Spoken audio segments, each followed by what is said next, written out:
At my son's wedding, my sister lifted her glass toward his boss, smiled the way she smiles when she wants something, and introduced me as the unemployed one who lives off the family. The fork stopped halfway to somebody's mouth. A whole table of strangers turned to look at me. I laughed.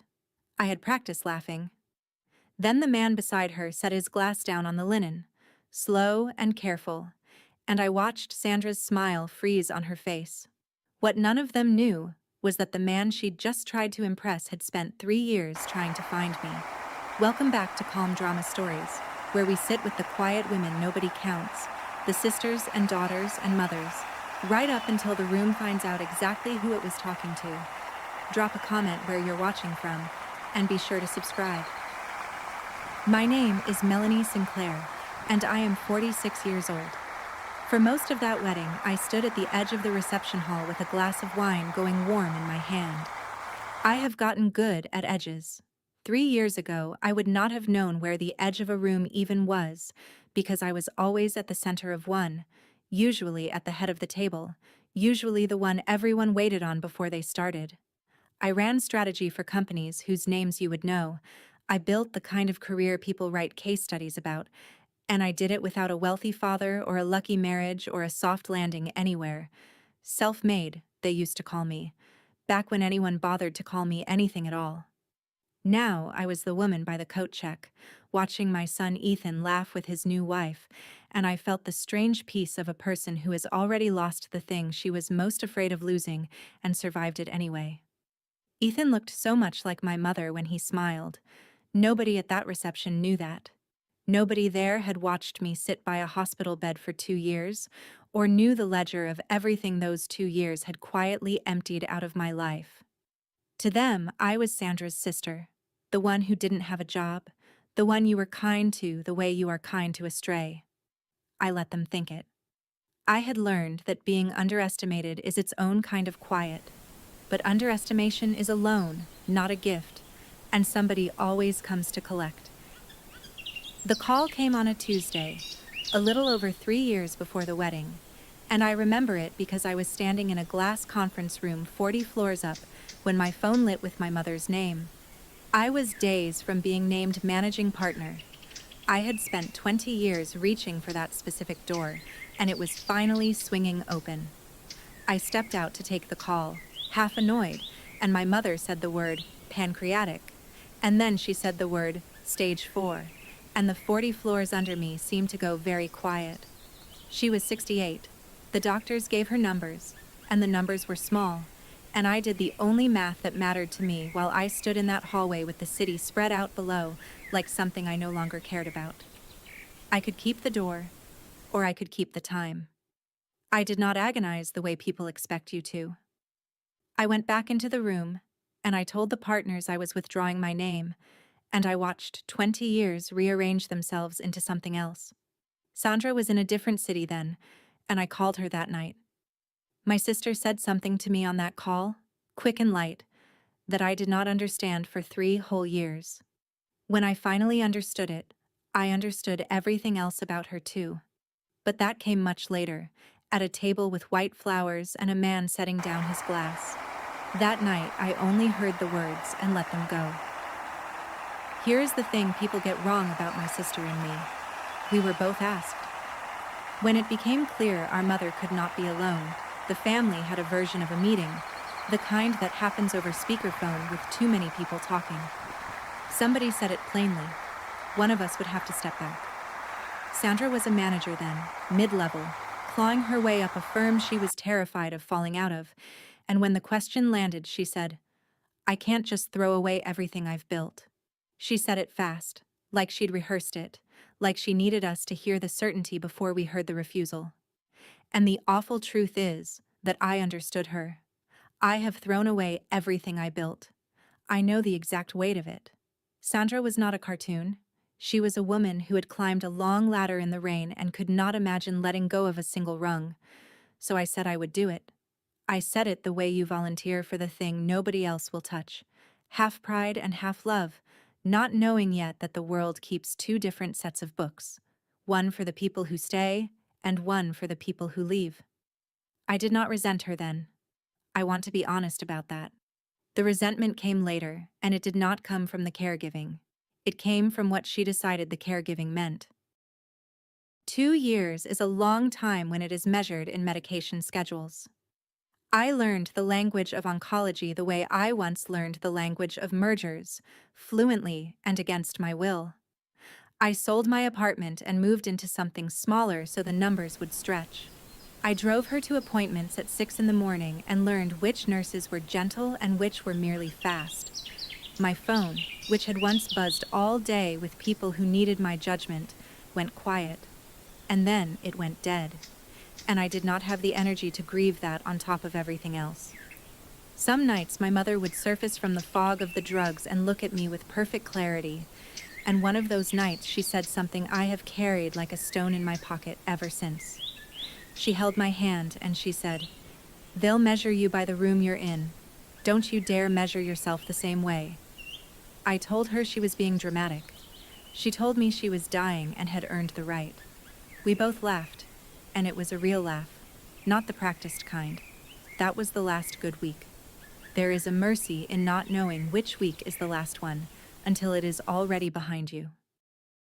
My mother died in the spring, and something curious happened at her funeral. People began talking about me in the past tense. Not about her, about me. An aunt patted my arm and said it was such a shame what I'd given up, wasn't it? And how I used to be so impressive. Sandra flew in for 2 days, wore beautiful black, and cried in a way that made several people comfort her. By the end of the reception, she had somehow become the grieving daughter, and I had become the tired woman who'd been handling things. She told a cousin, warmly, that she was so worried about me, that she hoped I could find my footing again, as though I had wandered off a path rather than carried our mother to the end of hers. I stood in my mother's kitchen holding a casserole dish somebody had brought, and I felt the whole story of the last 2 years being quietly rewritten around me by people who had not been in the room for any of it. That is the thing nobody warns you about caregiving. You give up the visible life, and then the people with visible lives get to narrate what your invisible one was worth. Sandra was already building her version, and her version did not have me in it as a hero. It had me in it as a warning. A year passed. I did the paperwork of death, which is its own second job, and I let myself feel nothing much, and slowly I started sleeping again. Then Ethan called with the best news I'd had in years. He was getting married, he'd met Claire, and she was kind and steady and clearly good for him, and when he asked me to be there, my whole chest ached with something that wasn't grief for once. But near the end of that call, my son got quiet, and then he said the thing that told me exactly where I stood now. He said, "Mom, Aunt Sandra's going to be there, and she's got her whole thing about you being between jobs, and can you not, like, engage with it? For me, it's just one day." He was 24 and terrified of a scene at his own wedding, and I could hear that he loved me and was ashamed of asking in the same breath. I said, "Of course, honey. Of course." And I meant it. And it cost me something I didn't have a name for yet, because in that one small sentence my own son had told me which sister was the problem to be managed. Not the one who mocked, the one who might mind being mocked. I hung up and sat in the quiet a long time. Then I asked him gently, one more thing. Where was it he worked again? This firm he was so proud of. He told me the name like it was nothing. Meridian Strategy Group.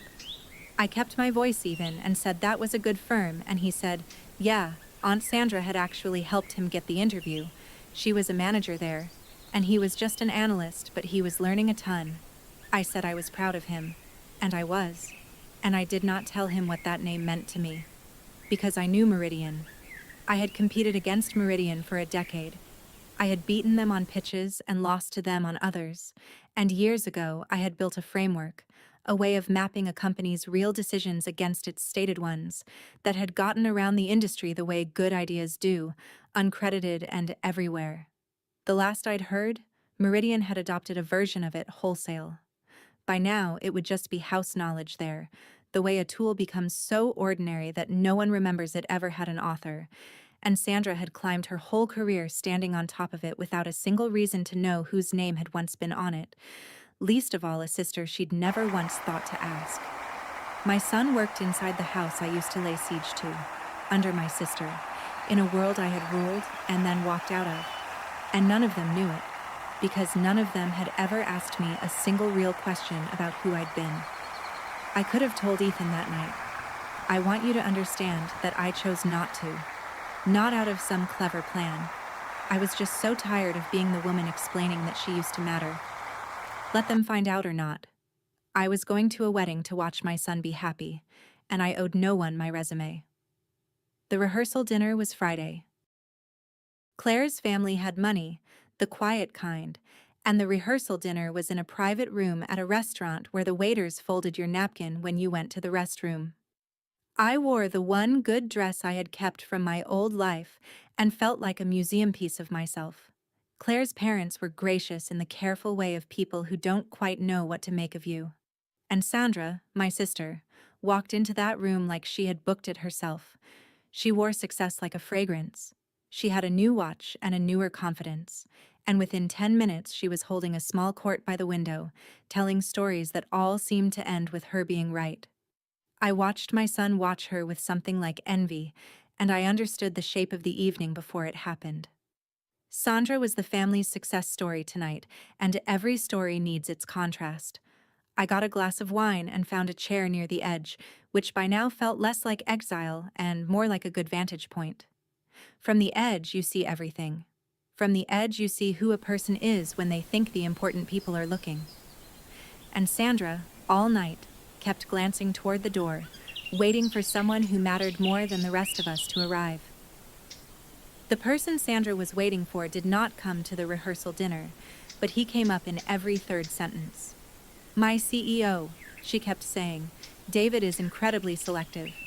She told a long story about a presentation she'd given him, about how demanding he was, how he'd once rejected an entire deck, and how she'd stayed up all night fixing it and won him over. She said his name the way some people say the name of a saint, they're hoping we'll notice their devotion. David. David Mercer. She dropped it in front of Claire's father, who nodded politely, and in front of my son, who beamed because his aunt worked so closely with the great man, and she dropped it, I noticed, while looking at me, as if to make sure I understood the distance between a woman who reported to David Mercer and a woman who reported to no one at all. I sipped my wine and said nothing. The name meant nothing to me yet. I had left the industry before Mercer's time at the top, and I had never met him. But Sandra didn't know that either. She just knew that I used to be somebody and now was no one, and she wanted the somebody in me to hear how far she had climbed. She wanted an audience for her ascent. She had no idea she was about to get one. It was Claire's mother who asked me, kindly, over the salad course, "And what do you do, Melanie?" A simple question, a human one.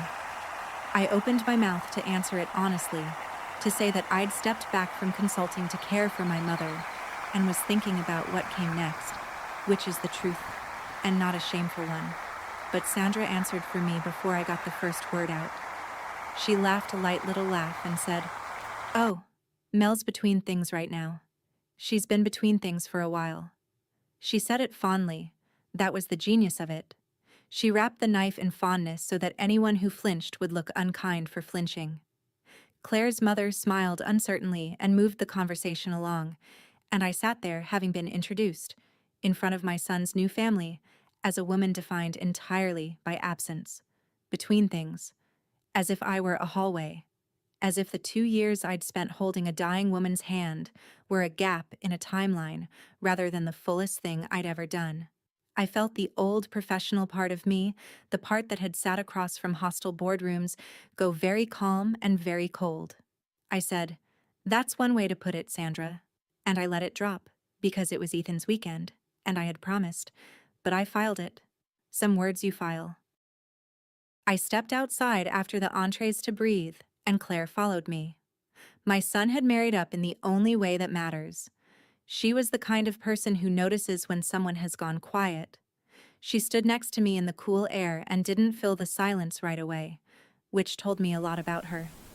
Then she said, "Ethan told me you took care of your mom for a couple of years. That must have been really hard." And that was it. That was the whole thing. She asked me about the actual life I had lived instead of the empty space around it. I told her a little. I told her about the 6 a.m. drives and the gentle nurses and the last good week. She listened like it was worth listening to.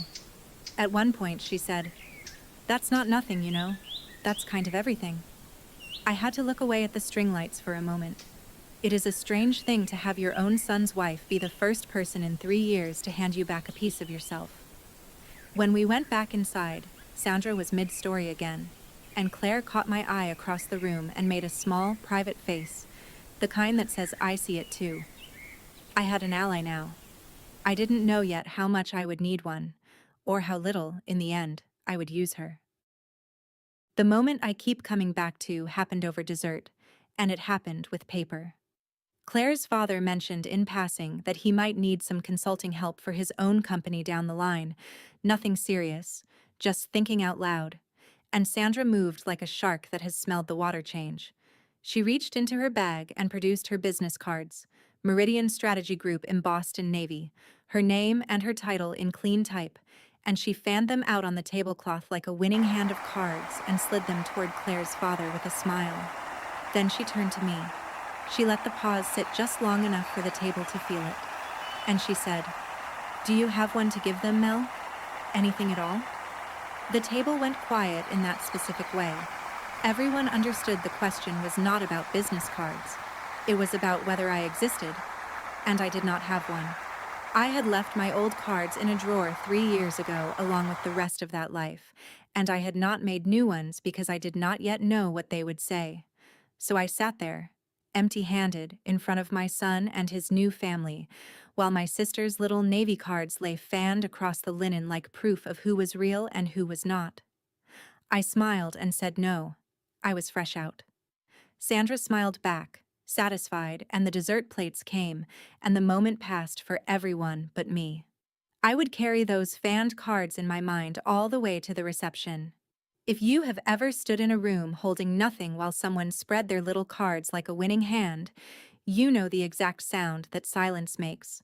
Tell me in the comments, did you smile too? Stay with me. This one turns.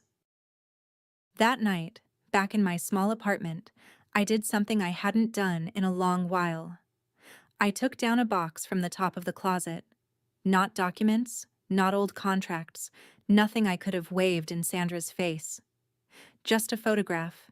It was of my mother and me at an industry conference maybe 15 years back, both of us laughing at something outside the frame, me in a badge and a blazer, her having flown in just to watch me give a keynote she didn't understand a word of. She used to do that. She'd sit in the back of rooms where her daughter was the expert and she'd beam. I sat on the floor of my apartment and looked at that photo, and I asked myself the question I had been outrunning for 3 years. If I don't produce anything, am I anything? If no one is measuring me, do I still count? It's an ugly question to catch yourself asking. It meant that some part of me had started to believe Sandra's math, the world's math, the arithmetic that says a woman with no title is a woman with no worth. I didn't cry over it. I just sat with the picture and let the question be honest for once, because you cannot fix a rot you refuse to name. My mother's voice came back to me from that last good week. Don't you dare measure yourself the same way. I put the photo in my purse. I don't know why. I just wanted her at the wedding. The morning of the wedding, Ethan needed help with his tie. He always has. He came to me in the little room off the Vineyards Chapel with the ends of it hanging loose, and that helpless look he's had since he was 6. And I stepped in and did the knot, the way my own father taught me. His hands were shaking a little. Nerves. I smoothed his collar and looked at my boy in his suit and had to breathe carefully. He looked at me in the mirror. Both of us reflected, and for a second his face crumpled just slightly. "Mom," he said, "about what I asked you on the phone, about Aunt Sandra. That wasn't fair of me. I know it wasn't." I told him it was fine. He said, "It's just, she gets loud and I didn't want," and I stopped him. I said, "Honey, this is your day. and I am not going to be a single ounce of trouble in it. That's a promise. And I mean it as a gift, and not a sacrifice. He hugged me too hard, the way he did when he was small and scared of thunder. Over his shoulder, I could see the vineyard through the window, the white chairs, the people arriving. I had promised him peace, and I intended to keep that promise. What I did not yet know was that peace was not going to be mine to keep or break. Someone else was going to reach for the pin. The ceremony was beautiful and short, which is the correct way for a ceremony to be. Then came the reception, in a long hall with open sides and grapevines climbing the posts and string lights against the dusk. They had seated me well back, at a table with a great-aunt and two of Claire's college friends, which I understood. The front tables were for the people the day was performing for. From back there, I watched my sister work the room. And I watched her orbit one man in particular, an older man, mid-50s, silver at the temples, in a suit that fit like it had been grown rather than bought. He was calm in the way genuinely powerful people are calm, taking up no more space than he needed. Sandra circled him all evening. She refreshed his drink. She laughed a half-second too long at whatever he said. I could see, even from the back, that this was David, the CEO, the saint whose name she'd worn like perfume, and that he had come to my son's wedding because Ethan was one of his young analysts, and that Sandra had decided this evening was her chance. I didn't recognize him. I only recognized the choreography, because I had once been the person a room arranged itself around, and I knew what it looked like when someone wanted very badly to be arranged around. I sipped my wine. My glass had gone warm again. And then Sandra looked across the hall, found me at my little back table, and began walking my way with the man in tow. I knew what was coming the way you know weather. Sandra crossed the hall with David Mercer at her elbow, steering him toward my table, and I understood that I was about to be used as scenery. She wanted to show her CEO how gracious she was, how she carried her poor between-job sister, how far above her own origins she had risen. Some people build themselves up. Sandra had only ever learned to build herself up by standing on someone. And tonight, the someone was me, at a wedding, in front of the most important man in her professional world. I set my glass down. I straightened my back the way I used to before walking into a hostile boardroom, an old reflex, muscle memory from a life these people thought I'd never had. Claire, across the room, saw the trajectory and started moving too, though she was too far to matter. My son was near the head table, laughing, unaware, and Sandra arrived at my table glowing, gestured at me with an open hand, like a hostess presenting a curiosity, took a breath, and turned to the calm, silver-haired man beside her to make her introduction. I looked up at both of them and waited. There are moments you feel tilt before they fall. This was one. And my sister, so sure of the floor beneath her, so certain of who counted in that room and who did not, opened her mouth. "David," Sandra said, bright as a bell, "this is my sister I was telling you about. Melanie, the unemployed one, lives off the family. She's been between things for years now. Bless her." She said it to a CEO, at a wedding, about her own sister, and she said it smiling, as if it were affection. The great-aunt beside me inhaled. One of Claire's friends looked at her plate, and I did the thing I had trained myself to do over 3 years of being narrated by people who were never in the room. I laughed. It was not bitter.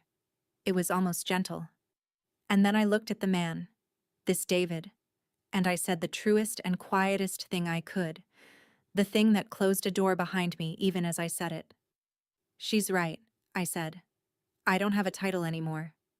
I meant it as surrender, I think, in that first second.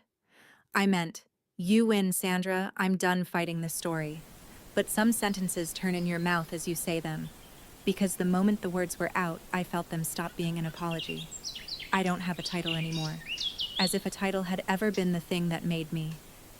My mother's voice moved under the words, and across the table, the calm man went very still and set his glass down on the linen, slow and deliberate, and looked at me the way no one had looked at me in 3 years, like I was a person worth focusing on. I'm sorry, the man said to me, ignoring my sister entirely. I don't think we've met properly. What did you say your name was? His voice was courteous and low, and something in it had changed, a note of attention that hadn't been there a moment before. I told him. Melanie, I said. Sandra jumped in to fill the space because Sandra cannot bear a space. Sinclair, she added. She's a Sinclair like me, obviously. And she laughed again, wanting the conversation back on rails she controlled. The man's eyes didn't leave my face. Melanie Sinclair, he repeated slowly, and I watched something surface behind his eyes, some file being pulled from a deep shelf. Not the Melanie Sinclair. Not the one who wrote the decision mapping framework. The great aunt looked confused. Sandra's smile developed a hairline crack, because those were not words she had ever expected to hear attached to the sister she had spent years shrinking. I felt my own pulse in my ears. I said carefully, I wrote a version of it. Yes, a long time ago. And the man, David Mercer, CEO of Meridian Strategy Group, the firm my sister was so afraid of falling out of, exhaled a short, surprised breath, almost a laugh, and shook his head slowly and said, a long time ago. My entire analytics division still runs on your long time ago. The table had gone completely silent now. Sandra's hand found the back of a chair. He told it simply, which somehow made it worse for Sandra. He said that Meridian had adopted my framework across the entire firm years ago, that it was, in his words, the backbone of how they made decisions, and that 3 years back, when he had taken over as CEO, the very first outside hire he had wanted to make was the woman who'd built it. Every recruiting cycle for 3 years, I had my team put your name back at the top of the list and try again, he said. You'd gone quiet, completely off the map. No firm, no board seats, nothing. I assumed you'd been poached by someone who buried you in an NDA or gone to a competitor overseas. He shook his head. I couldn't understand how someone that good just vanishes. I said evenly, my mother got sick. I went to take care of her. She died last year. The words landed in that quiet hall with a weight that even Sandra could not talk over. David Mercer looked at me for a long moment, and then he said, so, while I had a team searching every firm in the country for you, you were where, exactly? And I said, at a hospital, then at a funeral, then figuring out what came next. He nodded slowly, and something in his face had gone from professional interest to something more like respect. And beside him, my sister had turned the specific shade of gray that comes when a story you've told for years collapses in a single sentence in front of the one person you most needed it to hold. Now, my sister had a choice in that moment, and I want to be fair to her, because there was a version of this where she recovered gracefully. She could have said, of course, I'm so proud of my sister. Look at what she stepped away from. She could have let the truth reframe her into the family member of someone remarkable. But Sandra had spent so many years needing me to be small that she could not stop reaching for the shears even as the ground gave way. She let out a nervous laugh and said, well, I mean, that was ages ago, David. She's not really in the industry anymore. She's been out for years. You know how it is. The field moves on. She said it to diminish me, reflexively, the way you might swat at a wasp. But she said it to her CEO, about a woman he had just called the backbone of his firm, at a wedding, having just introduced that same woman as an unemployed loser who lived off the family. And I watched David Mercer turn his head slowly and look at my sister. Really look at her, the way you look at a document you are reading for the second time and catching what you missed. The warmth left his face, not into anger, into something colder and more final.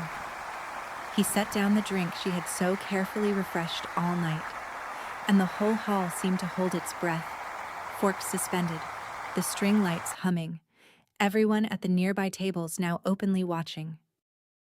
Sandra, David Mercer said, and his voice was quiet, so quiet that people leaned in without meaning to. I've heard you speak about people at the office. I've told myself it was ambition. Sharp elbows. I gave you room. He paused. but I just watched you introduce your own sister, a woman our entire firm is indebted to, as an unemployed loser, at her son's wedding, to impress me." He let that sit. "That tells me everything I needed to know and didn't want to." Sandra started to say his name, started to say, "David, please." And he raised one hand, not unkindly, just finally. "This isn't the place, and I won't make it one. But HR will be in touch first thing Monday, and I think you already know why." He said it the way you'd note the time. No shouting, no scene. The most powerful man in the room had simply, calmly ended her, and he had done it not because I was brilliant, but because she was cruel. And there is a difference. And everyone at that table felt the difference. Sandra made a sound I'd never heard from her, small and airless. And here is what surprised me. I did not feel the rush I might have imagined, the hot, bright flood of vindication. I looked at my sister's face going to pieces in front of Claire's family and my son, and what moved through me was something heavier and stranger. Because a single quiet sentence had just unmade a woman who thought a title made her untouchable. And I realized, watching her, that I did not actually want her unmade. I wanted something else, and I hadn't found the words for it yet. The table erupted quietly, the way tables do at weddings, whispers and shifting chairs and someone hurrying to find Ethan. My son appeared at the edge of it, wide-eyed, looking between his aunt and his mother and his boss, trying to understand how his wedding had turned into this. Claire reached me first. She came around the table and stood beside my chair, one hand light on my shoulder, a young woman planting herself next to the family member everyone else had spent years treating as furniture, and I will love her for that until I die. And Sandra, my sister, sat down heavily in the nearest chair as if her legs had simply quit. For a second she wasn't angry. She wasn't performing. She looked at me across the wreckage of her own making, and something naked crossed her face, and she said, almost to herself, "You were always the one they remembered." It came out of her like something she'd been holding underwater for 40 years. You were always the one they remembered. And in that one sentence, I finally understood the thing she'd said on the phone 3 years ago, the thing I hadn't been able to parse. She hadn't refused to care for our mother because she was heartless. She'd refused because she was terrified that if she stepped out of her lit room for even a moment, the world would forget she was there at all. The way she believed it had always defaulted to noticing me. Her cruelty was not strength. It was a woman clutching a rung in the rain, certain that letting go meant vanishing. I stood up. Everyone expected me to say something to Sandra, I think, some final line to close the account she'd kept against me for so long. I didn't. I walked over to David Mercer instead, and I asked if I could have a word, and we stepped a little apart from the table, near a post wrapped in grapevine and lights. Up close, he was even calmer, a man used to rooms rearranging around him. "That was remarkable," he started to say. "What you built, and I owe you an—" And I stopped him gently. "Mr. Mercer," I said, "I need to ask you something, and it's going to sound strange." He waited. I said, "Don't fire my sister because of me." He tilted his head. I said, "If she's crossed a line your firm draws, that's your business, and you should do what your business requires. But I need to know it wasn't a gift to me. I have spent 3 years being defined by other people, and I am not going to start my next chapter by having a woman destroyed on my behalf. That's not a win I want to own." He studied me for a long moment, the way you study something you weren't expecting to find. And I realized as I said it that I was no longer talking only about Sandra. I was drawing a line about the entire way I would let the world hand me things from now on, whether insult or reward, and I meant to be the one holding the pen. My whole body felt very quiet. I had just started to become someone I hadn't met yet. David Mercer was quiet for a moment, and then he smiled. A real one, the first I'd seen from him. "You're exactly the person I spent 3 years looking for," he said. "And now I understand why I couldn't find you. People like you don't leave a trail. You leave a legacy and walk off." Then he became businesslike, and he made his pitch. And it was a serious one. He wanted me at Meridian. Not a consulting engagement, a leadership role, a seat at the very top, running strategy for the whole firm. He named a salary, and the number was large enough that the great aunt, still eavesdropping, made a small noise. He said Meridian would announce it however I wanted, that he would personally make sure the industry knew Melanie Sinclair was back, that the record would be corrected in a single press release. He would restore, in an afternoon, everything the last 3 years had quietly taken. And then, to seal it, he reached into his jacket, took out one of his own business cards, heavy stock, his name and his title, and set it down on the little cocktail table between us, right there where I could take it. A card. After a whole weekend of not having one to give, a man was placing the best card in the room in front of me, offering to make me real again on his terms. I looked down at it, and I felt the entire evening, the entire 3 years, narrow to that one small rectangle of paper and the choice it was asking me to make. I want to tell you I didn't consider it. That would be a lie, and this story has had enough of those. I considered it hard. Everything in me that had gone hungry for 3 years leaned toward that card. Take it, that part said. Take the title, take the salary, take the press release, walk back into your old life vindicated. Let the whole industry that watched you vanish watch you return in triumph. Let Sandra read about it. It was, by every measure I had used for 20 years, the win. It was the door I'd walked away from swinging open a second time, and this time, no one was dying. This time, I could just say yes. And Claire's father would get his consultant, and my son would have a mother with a title again, and the great aunt would revise her past tense sentences. Everything I had wanted at the start of that weekend was sitting on a cocktail table in a heavy little rectangle, but wanting a thing and needing it are two different accounts, and my mother had taught me to read a balance sheet. Because if I took that card, I would once again be a woman whose worth arrived from the outside, granted by a powerful man, printed on stock I did not choose, restored on someone else's letterhead. I would be real again the exact way Sandra measured real. I would win her game. And a person who wins the other person's game has still agreed to play it. I looked at the card, and I heard my mother, clear as the last good week. They'll measure you by the room you're in. Don't you dare measure yourself the same way. I understood, finally and completely, what she had been trying to hand me.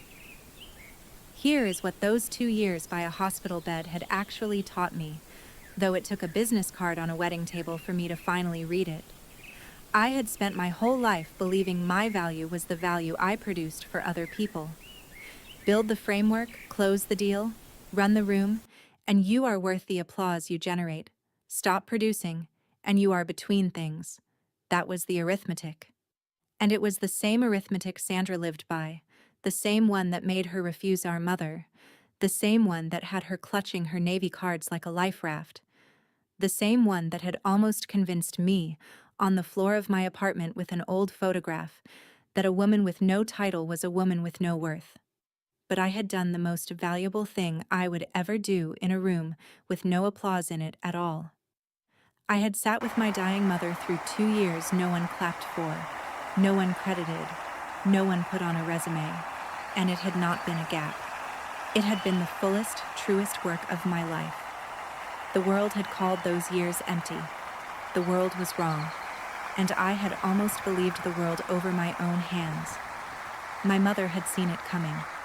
Don't you dare measure yourself the same way. She wasn't telling me to build a bigger room than Sandra.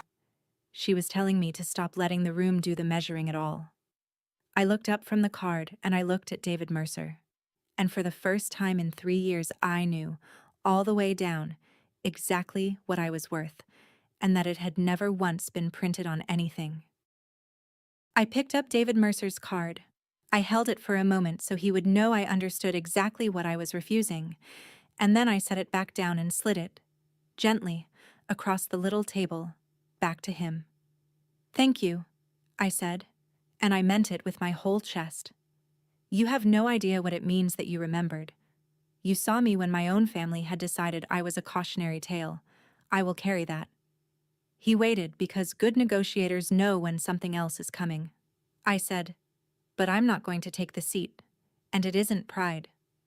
I chose the words carefully, the way I once chose them for boardrooms, except now they were only for me.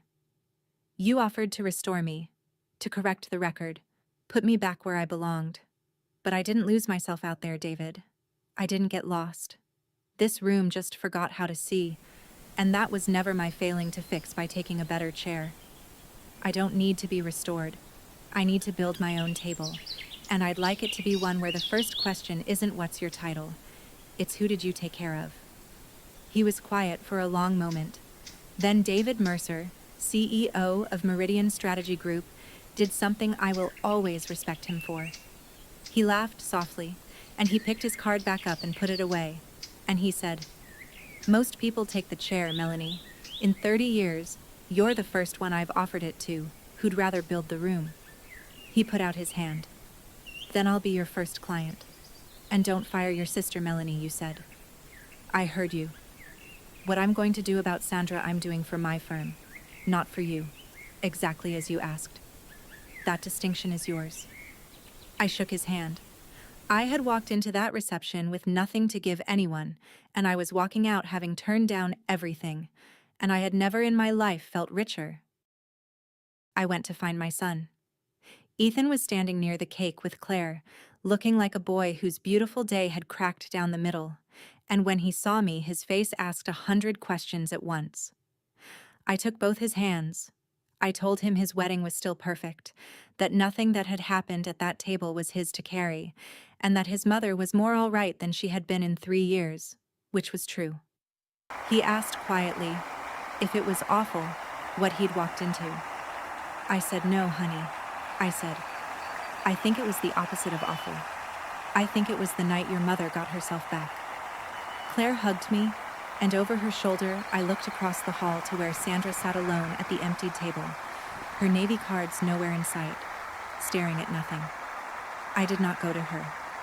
There was no repairing it that night, maybe not any night, and I had made my peace with that. But I caught her eye across the room, and I did not gloat, and I did not glare. I gave her one small nod. Not forgiveness, exactly. Acknowledgement.